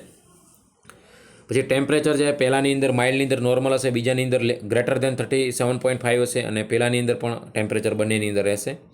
પલ્સ છે નોર્મલ છે, પહેલાંની અંદર ગ્રેટર દેન, બંનેની અંદર 90 પલ્સ જોવા મળશે. પછી હિમોગ્લોબિન છે, આની અંદર નોર્મલ જોવા મળશે માઇલ્ડમાં, પહેલાંની અંદર લેસ દેન 7.5 અથવા તો 75% ઓફ નોર્મલ, અને પહેલાંની અંદર ટ્રાન્સફ્યુઝન, બ્લડ ટ્રાન્સફ્યુઝનની રિક્વાયરમેન્ટ, કારણ કે મિત્રો કન્ટિન્યુઅસ ટૂલ મારફતે બ્લડ નીકળશે તો બોડીની અંદર બ્લડ વોલ્યુમ તો ઘટવાનું. અને ESR ઇરિથ્રોસાઇટ સેડિમેન્ટેશન રેટ છે, પહેલાંની અંદર લેસ દેન 30, અને પહેલાં બંને સિવિયર અને ફ્લુમિનન્ટની અંદર ગ્રેટર દેન 30. તો ટૂંકમાં માઇલ્ડ, મોડરેટ, સિવિયર આપણે નોર્મલી ટાઈપ જોતા હોય, આની અંદર માઇલ્ડ, સિવિયર અને ફ્લુમિનન્ટ એટલે વધારે પડતું એકદમ સિવિયર, કે જે ફ્લુમિનન્ટ ટાઈપ્સ હશે જે અલ્સરેટિવ કોલાઇટિસનો, એને હોસ્પિટલાઇઝ થવાની જરૂર પડશે અને એની પ્રોપર ટ્રીટમેન્ટ લેવી પડશે. તો આ ધ્યાન રાખજો મિત્રો, ટાઈપ્સ અલ્સરેટિવ કોલાઇટિસના, બરાબર. એના પછી ડાયગ્નોસિસ માટે શું છે, આપણે ટ્રીટમેન્ટની વાત કરીએ મિત્રો તો એની અંદર ખાસ છે CVC, ઇરિથ્રોસાઇટ સેડિમેન્ટેશન રેટ છે, C reactive protein, WBC, LFT, એની અંદર આલ્બ્યુમિન છે, series of 3 stool send to the microbiology, CS4C difficulties, culture and sensitivity, બરાબર મિત્રો. કલ્ચર એન્ડ સેન્સિટિવિટીની અંદર કોઈ પોઝિટિવ ઓર્ગેનિઝમ હોય તો એ ફાઇન્ડ આઉટ થશે, કોઈ ફેટી ટિશ્યુ છે તો ફાઇન્ડ આઉટ થશે. એક્સરે આપણે જોઈએ તો મેગાકોલોન પરફોરેશન હોય, કોઈ અંદર અલ્સરેશન હોય, કોઈ ઓબ્સ્ટ્રક્શન હોય, ફાઇન્ડ આઉટ થશે. સિગ્મોઇડસ્કોપી, કોલોનોસ્કોપી, અંદરનું સિગ્મોઇડ કોલોન અને કોલોનનું વિઝ્યુલાઇઝેશન માટે આપણે અંદર સ્કોપ નાખીને વિઝ્યુલાઇઝ કરશું. CT સ્કેન, MRI, અલ્ટ્રાસાઉન્ડ છે, એ આઈડેન્ટિફાઈ એબ્સેસ એન્ડ પેરિટોનિયલ ઇન્વોલ્વમેન્ટ, કોઈ બીજી કોઈ અંદર ઇન્ફેક્શન, ઇન્ફ્લામેશન થઈ સ્પ્રેડ થયું છે કે નહીં, એ આપણે CT, MRI, અલ્ટ્રાસાઉન્ડથી વિઝ્યુલાઇઝ થશે. ટ્રેકીકાર્ડિયા એસેસમેન્ટ માટે આપણે જોઈશું ટ્રેકીકાર્ડિયા, હાઇપોટેન્શન, કાઢ્યા પછી પેલોર, ફીવર, બોવેલ સાઉન્ડ, ડિસ્ટેન્શન, ટેન્ડરનેસ, ટૂંકમાં બધી વસ્તુ આપણે અબ્ડોમિનલ એક્ઝામિનેશન જે કહેવાય કમ્પ્લીટલી કરશું, જેના લીધે આપણે અલ્સરેટિવ કોલાઇટિસ છે એ કન્ફર્મેટિવ ડાયગ્નોસિસ કરીને વહેલામાં વહેલી પેશન્ટની ટ્રીટમેન્ટ ચાલુ થાય. હવે એની ટ્રીટમેન્ટ શું છે મિત્રો અલ્સરેટિવ કોલાઇટિસની? તો same as a Crohn's disease, anti inflammatory મેડિસિનની અંદર ઇન્ફ્લામેટરી મેડિસિન છે, કોર્ટિકોસ્ટેરોઇડ મેડિસિન છે, ઇમ્યુનોસપ્રેસિવ ડ્રગ છે, મિથ્રોટ્રેક્ઝેટ છે, એન્ટી ટોટલ ન્યુટ્રિશન જે થેરાપી છે એ આપણે પેશન્ટને પ્રોવાઈડ કરશું. તો જે આપણે કોલોસ્ટોમી બેગ, જો ઓપન પાર્ટ કરવાનો થાય કોલોનનો, કે જે વેસ્ટ પ્રોડક્ટ છે ઓબ્સ્ટ્રક્શનના લીધે આગળ જઈ નથી શકતું, બરાબર. અહીંયા તમે જોઈ શકો છો આ શું છે, આખું કોલોન છે કે ઇન્ફેક્શન, ઇન્ફ્લામ થઈ ગયું છે, અને એના લીધે પેશન્ટને લાર્જ કોલોન છે એમાંથી શું બધું સડો થઈ ગયો છે. તો અહીંયા આપણે એને કટ કરીને અહીંયા શું લગાવ્યું, કોલોસ્ટોમી બેગ લગાવી, તો જેના લીધે આપણે પેશન્ટને ઇઝીલી સ્ટૂલ પાસ થઈ શકે અને કોઈ કોમ્પ્લિકેશન ના થાય. ખાસ તો આની અંદર મિત્રો છે અલ્સરેટિવ કોલાઇટિસની અંદર પણ ન્યુટ્રિશન થેરાપી, ઇન્ફ્લામેટરી બોવેલ કન્ડિશનની અંદર ખાસ છે ન્યુટ્રિશન થેરાપી. પણ જો તમે આ થાય એની પહેલાં જ ન્યુટ્રિશન પ્રત્યે કેર રાખશો પોતાની બોડીની, એટલે જ ગામડાના લોકોનું આયુષ્ય વધારે હતું, એટલે જ ગામડાના લોકોને કંઈ પ્રોબ્લેમ નહોતો. એમનું ખાવાનું રૂટીન શું હોય, સરસ સવારે વહેલા ઉઠીને ખીર હોય, બાજરાના રોટલા હોય, શાક હોય, અને એને મસ્ત મસળીને ખાવાનું, અને જે એ હેલ્ધી ફૂડનો ટેસ્ટ છે તમારા પીઝા બર્ગરની અંદર પણ નથી. અત્યારની જે જનરેશન છે ને રોજ સવારે પડે સાંજ પડે ને પીઝા, બર્ગર, પછી નૂડલ્સ, મંચુરિયન, દાબેલી, વડાપાવ, આ બધું જ ખાવું હોય છે. એટલે ડાયટ મોડિફિકેશન જિંદગીની અંદર, લાઈફની અંદર સૌથી વધારે ઇમ્પોર્ટન્ટ હોય તો તમારો ડાયટ, તમારી પ્રકૃતિ ડાયટની અંદર છે. તમારા વિચારો પણ ડાયટ ઉપર નિર્ભર કરે. જો તમે નોનવેજ ખાતા હશો તમારા વિચારો એ ટાઈપના હશે, બરાબર. અમુક વાર તમે જોજો, એટલે જ આપણા હિન્દુ ધર્મની અંદર આપણે સ્પેશિયલ વેજ ઉપર જ ફોકસ છે. આપણે મોસ્ટલી ઘણા બધા અમુક લોકો ખાતા હોય છે એમના ધર્મ પ્રમાણે, પણ આપણા એઝ અ હિન્દુ તરીકે બને ત્યાં સુધી નોનવેજ ના ખાવું જોઈએ એવું માનવું છે મારું. પણ પછી દરેકના કાસ્ટ પ્રમાણે બધી વસ્તુ દરેકની અલગ અલગ છે, એમનો પર્સનલ વસ્તુ છે. તો ડાયટ મોડિફિકેશનની અંદર મિત્રો શું છે, લો રેસિડ્યુઅલ ડાયટ, જે એકદમ હળવું પચી જાય એવું હાઈ પ્રોટીન ડાયટ લેવાનું. પછી ઇનિશિયલી ઇન્ક્લુડ એક્સેસિવ ફાઇબર છે, સ્મોલર ફ્રિક્વન્ટ મીલ થોડા થોડા અંતરે લેવાનું. તો તમે આ જોઈ શકો છો અહીંયા બધા ટાઈપના ફૂડ છે, જે હાઈ ફાઇબર ડાયટ છે, પ્રોટીન ડાયટ છે, અને હલકું ફૂલકું ડાયટ ખાવાનું જેથી કરીને ઇઝીલી પચી જાય. Exacerbation due to increase sucrose intake, વધારે પડતું સુક્રોઝ ઇન્ક્રીઝ લો તો lack of fruit and vegetable intake, આના લીધે થઈ શકે છે. Low intake of dietary fibre, altered omega 3 fatty acid ratio, overall poor quality diet. જો તમારો ડાયટ નહીં હોય બરોબર, સુક્રોઝ વધારે પડતું તમે લેતા હશો, પછી વધારે ઓછું પડતું ફ્રૂટ વેજીટેબલ લેતા હશો, ડાયટરી ફાઇબર ઓછું લેતા હશો, તો પણ અમુક ડેફિશિયન્સીના લીધે બોડીની અંદર ચેન્જીસ થઈ શકે છે.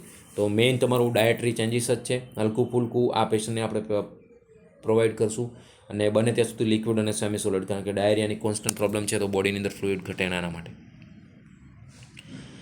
એના જે પેશન્ટ છે એ વારંવાર ડાયરિયા વોમિટિંગથી અને આ પેટના દુખાવાથી કંટાળી ગયું છે, તો એને આપણે સાયકોલોજીકલ સપોર્ટ, ટીચિંગ અને એજ્યુકેશન આપવું પડશે.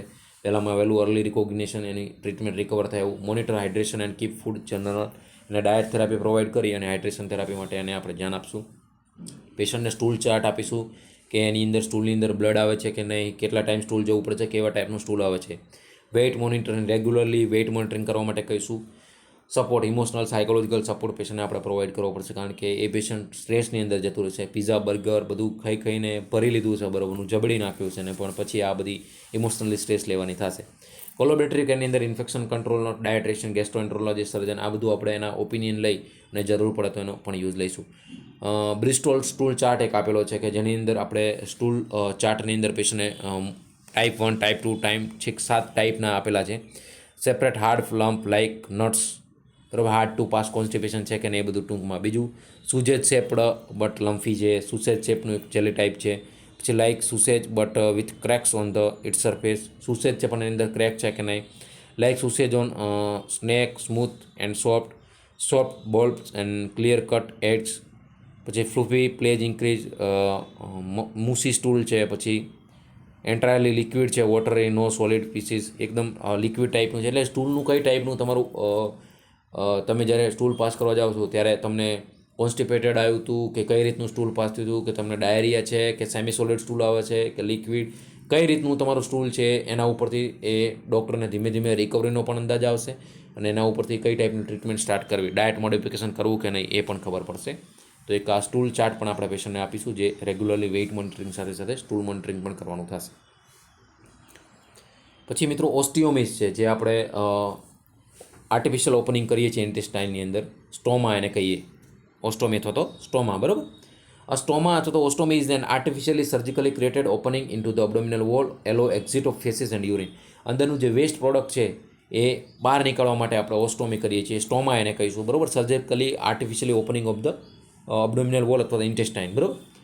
એની અંદર ફર્સ્ટ છે કોલોસ્ટોમી, ફોર્મેટ થ્રુ ધ કોલોનની અંદર લાર્જ બોવેલની અંદર જે આપણે ઓપનિંગ કરશું એને કહીશું કોલોસ્ટોમી. પાસ ફ્લેટસ એટલે જે ગેસીસ પાસ થાય છે, અને સોફ્ટ ફોર્મેટ ફિસીસ છે.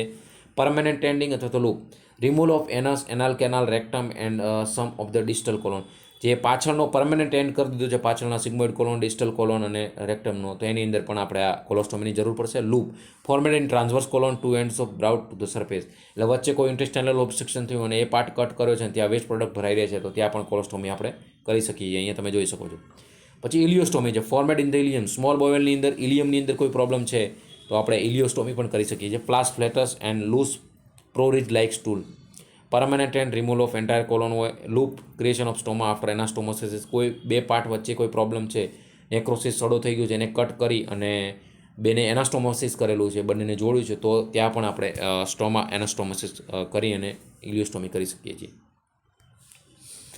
હવે એના ડાયગ્નોસિસ મિત્રો તો આપણે આ બધા જોઈએ જ છીએ નોર્મલી. આની અંદર આપણે એટલું બધું આ એક્ઝામના રિલેટેડ પણ ધ્યાન રાખવાનું. ડાયરિયાની અંદર જોવા મળશે પેશન્ટને પેઇન, ફ્લુઇડ વોલ્યુમ ડેફિશિયન્ટ છે, ન્યુટ્રિશનલ ઇમ્બેલેન્સ જશે, એક્ટિવિટી પેશન્ટ નહીં કરી શકે, કોપિંગ મિકેનિઝમ પોતાનું મેન્ટેન નહીં થાય, સ્કિનની ઇન્ટિગ્રિટી ન્યુટ્રિશન લો હોવાના લીધે મેન્ટેન નહીં થાય, અને આ રિલેટેડ નોલેજ નહીં હોય તો આ આપણે લખી શકીએ છીએ નર્સિંગ ડાયગ્નોસિસ. અને પ્રોઝન્સન ઓફ સાઇન એન્ડ સિમ્ટમ જોવા મળીએ તો intermediate, continuous, mild, moderate, severe જોઈ શકે છે. અબડોમિનલ પેટર્ન જે છે બોવેલની એલિમિનેટ, ઇન્ક્લુડિંગ કોન્સ્ટિપેશન, ડાયરિયા અથવા તો બોટ, એટલે ટૂંકમાં કઈ ટાઈપનું પેશન્ટને તકલીફ છે, અબડોમિનલ પેઇન છે, feeling of fullness, gas, bloating, આ બધા સાઇન સિમ્ટમ પેશન્ટને જોવા મળશે. Client have normal bowel structure within no inflammation, abnormal function of motility and peristalsis due to. હવે પેશન્ટને બોવેલ સ્ટ્રક્ચરની અંદર કોઈ ઇન્ફ્લામેશન નથી, પણ બીજા અબનોર્મલ ફંક્શન, મોટિલિટી, પેરિસ્ટાલિસિસ, મૂવમેન્ટની અંદર કોઈ પ્રોબ્લેમ છે, તો શાના લીધે હોઈ શકે? ન્યુરો એન્ડોક્રાઇન ડિસઓર્ડર હોઈ શકે, વાસ્ક્યુલર ડિસ્ટર્બન્સ હોઈ શકે, મેટાબોલિક ડિસ્ટર્બન્સ હોઈ શકે, ઇન્ફેક્શન, ઇરિટેશન જોઈ શકે. કે જે પેશન્ટને વારંવાર ઘણા બધા મિત્રો હશે કે દિવસની અંદર 8 થી 10 વાર ટોયલેટ જતા હશે, અથવા તો મેક્ઝિમમ ટાઈમ ટોયલેટમાં પસાર કરતા હશે, તો એને એબ્સોલ્યુટલી ગેસ્ટ્રોએન્ટરોલોજિસ્ટનું ધ્યાન દોરવું જોઈએ કે અંદર કોઈ પ્રોબ્લેમ હોઈ શકે છે, બરાબર. ઇરિટેબલ બોવેલ સિન્ડ્રોમનું જે ડાયગ્નોસિસ છે તો no definitive diagnosis symptom base diagnosis once other structural and disorder have been ruled out. એટલે તમારા જે સાઇન એન્ડ સિમ્ટમ છે એના પ્રમાણે ડૉક્ટરને જરૂર પડશે તો સ્કોપી કરશે, બરાબર. Symptom must be present for the minimum of 3 day to month to 3 consecutive month. 3 day to 3 month સુધી હોઈ શકે છે. ઇરિટેબલ બોવેલ સિન્ડ્રોમ છે મિત્રો, ધ્યાન રાખજો. Procedure looking for the spasm distension mucus accumulation in the intestine. જે diagnosis માટેની જે પ્રોસિજર છે મિત્રો, એ તમે શું છે, અંદર પેશન્ટને કોઈ સ્પાઝમ થઈ ગયું છે, ગેસ ભરાઈ ગયું છે, ડિસ્ટેન્શન થઈ ગયું છે, કોઈ મ્યુકસ એક્યુમ્યુલેશન થઈ ગયું, એના માટે સ્ટૂલ સ્ટડી છે, એક્સરે, કોન્ટ્રાસ્ટ એક્સરે છે, બેરિયમ ઇનેમા છે, કોલોનોસ્કોપી છે, આ બધું જોયું આપણે ઇન્ફ્લામેટરી બોવેલ ડિસીઝની અંદર. સેમ ઇરિટેબલ બોવેલ સિન્ડ્રોમ એક ડિસીઝ કન્ડિશન છે કે જેની અંદર પણ સ્પાઝમ ડિસ્ટેન્શન મ્યુકસ એક્યુમ્યુલેશન હશે, તો એના માટે આપણે ડાયગ્નોસ્ટિક સ્ટડી કરવી પડશે, બરાબર. ઇરિટેબલ બોવેલ સિન્ડ્રોમની અંદર ટ્રીટમેન્ટ શું છે એની? ઇન્ફ્લામેટરી બોવેલ ડિસીઝ અને ઇરિટેબલ બોવેલ સિન્ડ્રોમ મિત્રો બંને ધ્યાન રાખવું. There is no medical treatment all through there are the medication use to treat symptom. Anticholinergic, diarrhoeal બોવેલેટ્સ અને સમ કેસીસ ઓફ એન્ટીબાયોટિક. મિત્રો જેમ જરૂરિયાત આપણે ઇન્ફ્લામેટરી બોવેલ ડિસીઝની અંદર જોયું, same is nutritional diet therapy જ મેન છે આપણા ઇન્ટેસ્ટાઇનલ પ્રોબ્લમની અંદર.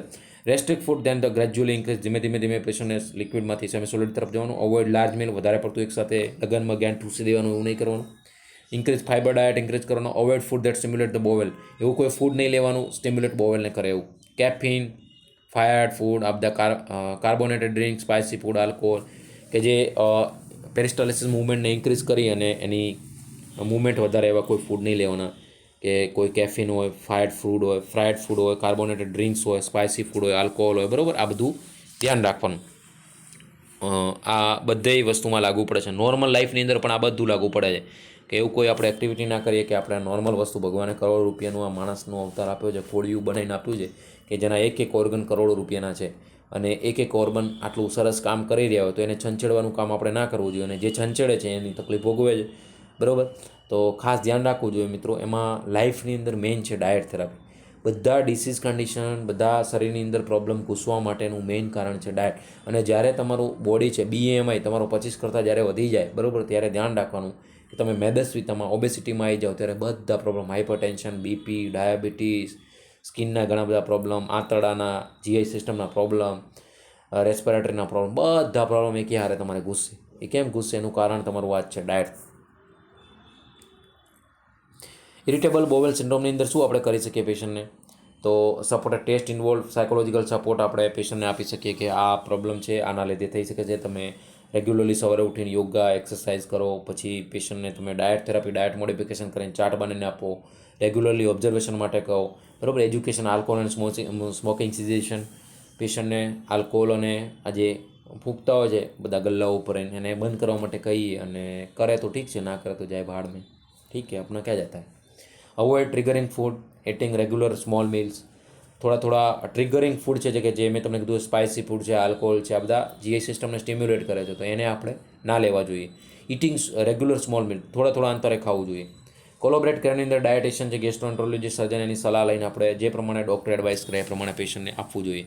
પણ જે આપણા હાથમાં છે કે જે આપણે ના કરવું જોઈએ. માણસ પણ તમે જોજો, અમુક વસ્તુ છે ને કૂતરાઓ પણ નથી ખાતા, એ માણસો, માનવો ખાય. યાદ રાખો કે તમારું લેવલ ક્યાં છે, બરાબર. તો અમુક જે ડાયટ થેરાપી છે એ ખાસ મેઇન છે, તો એની અંદર બધા મિત્રોએ ધ્યાન રાખવું જોઈએ રૂટીન લાઈફની અંદર પણ. એના પછીનો મિત્રો નેક્સ્ટ ડિસીઝ કન્ડિશન છે ડાયવર્ટિક્યુલાઇટિસ. જે આપણો ડાયવર્ટિક્યુલમ છે એની અંદર ઇન્ફેક્શન, ઇન્ફ્લામેશન થઈને હર્નિએશન થશે, એને કહીશું આપણે ડાયવર્ટિક્યુલાઇટિસ, બરાબર. તો ડાયવર્ટિક્યુલાઇટિસ શું છે? Sac like herniation of the lining of the bowel that extend to the defect in muscular layer. જે ડાયવર્ટિક્યુલમ છે, મસ્ક્યુલર લેવર છે, એની અંદર હર્નિએશન થઈ સેક લાઇક પાઉચ બની અંદર વોલની અંદર જશે, એને કહીશું ડાયવર્ટિક્યુલમ, બરાબર.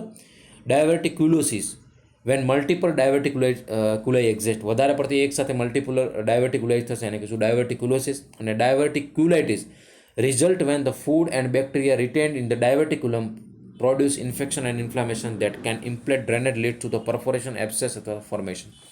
જે ડાયવર્ટિક્યુલમ પાર્ટ છે એની અંદર આપણું ફૂડ, મેં તમને કીધું એ પ્રમાણે, તમે બરોબરનું જબડી નાખ્યું છે, બહારનું ખાધું છે, પ્રોપર તમારું પેટ સાફ નથી થતું, તો એ બધું શું થશે? ત્યાં આ ઇન્ટેસ્ટાઇનલ છે, આ બધા રજકણો અહીંયા જમા થશે. આજે ખાધું, કાલે ખાધું, પરમ દિવસે ખાધું, કન્ટિન્યુઅસ તમે ખાતો, અહીંયા થોડું જમા થતા એ બધું શું પછી સડો પેદા થશે, ગંધવેડ પેદા થશે, અને ત્યાં ઇન્ફેક્શન, ઇન્ફ્લામેશન થશે, ત્યાં પરફોરેશન થશે, એબ્સેસ એટલે સડો ફોર્મેશન થશે, અને પેશન્ટને પછી ડાયરિયા, વોમિટિંગ, અબડોમિનલ ક્રેમ્પિંગ, ઇનડાઇજેશન બધું જોવા મળશે. ડાયવર્ટિક્યુલાઇટિસના કોઝિઝન નોન છે, પણ ડાયટ, સ્મોકિંગ, આલ્કોહોલ, બરાબર, કેફિન જે તમે યુઝ કરો છો બધા product, low fibre and high fat diet may cause the scar formation. આ ધ્યાન રાખજો. વધારે પડતું ફેટી ફૂડ લો છો તમે અને એકદમ ઓછો ફાઇબર ડાયટ લો છો, શાકભાજીને બધું ઓછું ખાઓ છો, વધારે ફેટી ખાઓ છો, તો એના લીધે શું થાય કે સ્કાર ફોર્મેશન થઈ શકે, સેક ફોર્મેશન થઈ શકે છે. Symptom include acute onset of mild severe pain in the lower left quadrant, accompanied by nausea, vomiting, fever, chill અને ડાયરિયા. બધા સિમ્ટમ આપણે ઇન્ફ્લામેટરી બોવલ ડિસીઝ કન્ડિશનની અંદર જોઈ લીધા. આ one type of infection inflammation થશે કારણ કે વેસ્ટ પ્રોડક્ટ હશે. તો અહીંયા તમે જોઈ શકો છો મિત્રો, ખાલી ભગવાને બનાવેલી આ કુદરત રચના જોઈ શકો છો, કોલોની લાઇનિંગ. અને આ તમે બધું ખાઈ પીને આ બધું જબેડીના કાણા બધા પાડી દીધા છે લાઇનિંગની અંદર. તો એ શું છે, તમારું ખુદનું કરતા ધરતા તમે ખુદ છો એના, અને ખુદ કરતા ધરતા છો એને ભોગવવાનું પણ તમારે ખુદનું છે, એમાં ભગવાન કંઈ ના કરી શકે. CBC એની અંદર WBC ઇન્ફેક્શન ઇન્ફ્લામેશન હશે તો વધી ગયા છે. કોલોનોસ્કોપી આપણે અંદરનું વિઝ્યુલાઇઝેશન કરવા માટે એની અંદર તમે જે તમારા કરતા ધરતા છો એ કાણા અંદર પછી ડૉક્ટર જોશે. અને CT સ્કેન, કોન્ટ્રાસ્ટ બેરિયર મિનિમાની જરૂર પડે. તો આ બધું આપણે ડિસીઝ કન્ડિશનની અંદર ડાયગ્નોસિસ ઇવોલ્યુશનની અંદર બધું જોઈ લીધું વન બાય વન ડિટેલની અંદર, બરાબર. તો આ ડાયવર્ટિક્યુલોસિસની અંદર તમે એના જે આ પોકેટ્સ પડ્યા છે, બરાબર, આ તમે જોઈ શકો છો અહીંયા. અને મ્યુકોઝલ લાઇનિંગની અંદર કેવું ઇરોઝન થઈને કાણા પડ્યા છે, એના કરતા ધરતા તમે ખુદ જ છો મિત્રો. તો જેને પણ આવા બહારના બહુ શોખ હોય ને પછી વારે ફૂડ પોઈઝનિંગ થઈને દવાખાનાની ગોળીઓ ખાવી પડે, છતાંય પીઝા બર્ગર તો નહીં જ મૂકે અત્યારની જનરેશન. પણ એ પછી જ્યારે માથે આવશે અને બહુ મેજર કોમ્પ્લિકેશન થશે ત્યારે પછી ખાવાને લાયક નહીં રહે. તો એના માટે પછી તમારે અત્યારથી પ્રિકોશન રાખવું જોઈએ મિત્રો.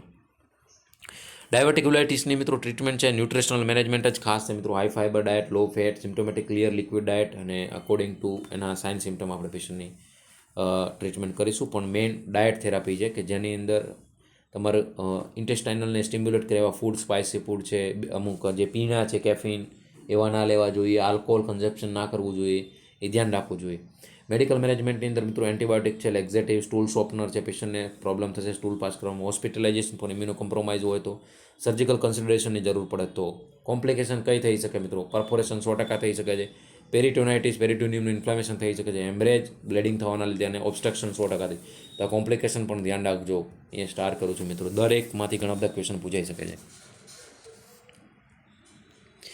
એની અંદર આપણે કન્સિડરેશન શું કરી શકીએ મિત્રો? તો એજ્યુકેશન અને ટીચિંગ તમે સમજાવી શકો છો, ભાઈ આ ના ખાવું જોઈએ, આ ના કરવું જોઈએ, છતાંય જો કરે તો જાય ભાડ મેં અબકા ક્યાં જતા હે, બરોબર. સ્વાભાવિક વસ્તુ છે, આ બધું બોલવું ના જોઈએ. પણ મિત્રો આપણી પબ્લિક છે ને સુધરે નહીં કોઈ દિવસ. જે ગાડરિયો પ્રવાહ છે ને, ઘેટા બકરાનો પ્રવાહ, એ કોઈ દિવસ સુધરે નહીં. તો તમે પીકે પિક્ચરમાં જોયું છે, આપણા ઇન્ડિયાના લોકો માટે જે પિક્ચર બનાવ્યું છે, યહાં પેશાબ કરના યહાં મૂતના મના હે, ત્યાં જ પેલો જઈને મૂતરે છે, બરાબર, ત્યાં જ જઈને પેશાબ કરે છે. એ જ પબ્લિક આપણી ઇન્ડિયાની છે. તમે એને સીધી લીટીમાં સમજાવો, કોઈ દિવસ સમજે નહીં, બરાબર. ના સમજે તો કંઈ નહીં, ભોગવે પછી. Education and teaching, understanding the disease, avoid high fat diet, તમે કીધું increase fibre intake, drink plenty of fluid, how to manage attack, વારંવાર આવે છે કઈ રીતે આપણે મેનેજ કરવાનું, તો ડાયટ થેરાપી મેઇન છે. વેન ટુ સીક હેલ્થ, ક્યારે તમને કોમ્પ્લિકેશન થાય તો વહેલામાં વહેલા ડૉક્ટરની સલાહ લઈ લેવાની. Surgical nursing consultation, pre operative teaching છે, post operative self image, pre post intra જે આપણે પેશન્ટને હેલ્થ એજ્યુકેશન આપીએ છીએ તો મેનેજ કરવાનું જ છે. તો ડાયવર્ટિક્યુલાઇટિસની અંદર શું છે મિત્રો કે જે વારંવાર તમને કીધું એ પ્રમાણે તમે ફૂડ અંદર કન્ઝપ્શન કરો છો, પ્રોપર પેટ સાફ થતું નથી અને વારંવાર ત્યાં જમા થઈને ઇન્ફેક્શન ઇન્ફ્લામેશન કરશે અને પછી એના લીધે પસ ફોર્મેશન થશે, પરફોરેશન થશે, આ બધી ડિસીઝ કન્ડિશન પછી ધીમે ધીમે વધશે. એટલે આપણે પહેલેથી જ ડાયટની અંદર પ્રિકોશન રાખવાનું લાઈફની અંદર કે હેવી ફેટી તમારું તમે છે ને ઓબેસિટીની રેન્જમાં ના જવા જવું ટૂંકમાં. અને બહારનું જે જંક ફૂડ છે એ બિલકુલ અવોઇડ કરવાનું. હવે જે સિલિયક ડિસીઝ છે એ મિત્રો આપણે નેક્સ્ટ લેક્ચરની અંદર રાખશું, તો આ ધ્યાન રાખજો તમે. આજે આપણે બહુ ઇમ્પોર્ટન્ટ ડિસીઝ કન્ડિશન, ઇન્ફ્લામેટરી બોલ ડિસીઝ કન્ડિશનની અંદર મિત્રો સિલિયક ડિસીઝ આના પછી નેક્સ્ટ લેક્ચરની અંદર રાખશું. પણ એના પહેલાં જે આપણે અલ્સરેટિવ કોલાઇટિસ અને જે આપણા બે ડિસીઝ કન્ડિશન જોઈ, બરાબર, એ ખાસ ધ્યાન રાખજો કે જેમાંથી એક્ઝામમાં ઘણી બધી વાર ક્વેશ્ચન ઇરિટેબલ બોવેલ સિન્ડ્રોમ એના પછી જોયો, એના પછી આપણે ડાયવર્ટિક્યુલાઇટિસ જોયું. આ બધા ડિસીઝ કન્ડિશનમાંથી ક્યાંક ને ક્યાંક ક્વેશ્ચન પૂછાય છે. એના ડાયગ્નોસિસ ઇવોલ્યુશન આપણે જોયા, એનું મેનેજમેન્ટ જોયું, કઈ વસ્તુઓ પર આપણે ધ્યાન રાખવું જોઈએ, પ્રાયોરિટી વાઇઝ ક્વેશ્ચન જોયા, એની કોમ્પ્લિકેશન કઈ છે, બરાબર. બધી જગ્યાએ એક્ઝામમાં ક્યાંક ને ક્યાંક ક્વેશ્ચન પૂછાય એવા છે. કેસ સિનારીઓ બનીને કેસ સ્ટડી બનાવીને ક્વેશ્ચન પૂછે તો આપણે આટલું બધું ભણ્યા પછી આપણને એકચ્યુઅલ આઈડિયા આવી જોઈએ કે આ ડિસીઝ કન્ડિશનમાં પ્રોબ્લેમ શું છે, આમાં આપણે કઈ થેરાપી મેનેજ કરવી જોઈએ, કઈ જગ્યાએ કન્સિડરેશન આપણું ધ્યાન આપવું જોઈએ અને ટ્રીટમેન્ટની અંદર શું છે તો એ આપણે ડિટેલની અંદર ભણ્યા. તો ધ્યાન રાખજો. એક્ઝામની અંદર ક્યાંક ને ક્યાંક આમાંથી ક્વેશ્ચન પૂછાઈ શકે છે. હવે આના રિલેટેડ તમે એમસીક્યુ સોલ્વ કરી શકો છો. આપણે લાઈવમાં તો એમસીક્યુ સોલ્વ કરાવીએ જ છીએ, બરાબર. તો જોડે જોડે મિત્રો વાંચતા રહેજો અને એમસીક્યુ જોડે જોડે સોલ્વ કરતા રહેજો. ક્યાંય જરૂર પડે, ક્યાંય અટકો તો તમારા માટે બેઠા જ છીએ, ગમે ત્યારે પૂછી શકો છો કે ગમે ત્યારે ક્યાંય જરૂર પડે ડિમોટિવેટ થાવ તો જરૂર પડે ત્યારે યાદ કરજો, બને એટલી આપણે મદદ કરીશું. તો વાંચતા રહેજો, કન્ટિન્યુટી રાખજો મિત્રો, પેશન્સ રાખજો અને હાર્ડવર્ક સાથે અબકી બાર 1903 પારની આ લડાઈની અંદર તમારા માટે મિત્રો તમે જેટલા એક્ટિવ નથી એની સામે તો હું નિસ્વાર્થ ભાવે, મારું તમારી પાછળ કોઈ સ્વાર્થ નથી, બસ તમારું અને તમારા મમ્મી પપ્પાનું 2025ની દિવાળી સુધરે, તમારી લાઈફ સારી બને એના માટે હું મહેનત કરી રહ્યો છું. તો મિત્રો વિડીયોને લાઇક કરી તમારા બધા કલીગ્સના ગ્રુપની અંદર શેર કરી અને જો હજી સુધી ચેનલને સબસ્ક્રાઈબ ના કરી હોય તો મિત્રો આટલી તમારા માટે નિસ્વાર્થ ભાવે મહેનત કરીએ છીએ તો એકવાર ચેનલને સબસ્ક્રાઈબ કરી દેજો, જેથી આપણે અવારનવાર એકબીજા સાથે મળતા રહીએ અને જેવું અહીંથી લેક્ચર અપલોડ થયું તમારા સુધી લિંક પહોંચી જાય. તો ફરીથી કાલના નવા લેક્ચરની અંદર મિત્રો મળીશું. આપ તમામ મિત્રોનો દિલથી ખૂબ ખૂબ આભાર. વાંચતા રહેજો, હાર્ડવર્ક પેશન્સ સાથે કન્ટિન્યુટી રાખજો. ફરીથી નવા લેક્ચરની અંદર મળીશું. આપ તમામ મિત્રોનો ખૂબ ખૂબ આભાર. જય દ્વારકાધીશ.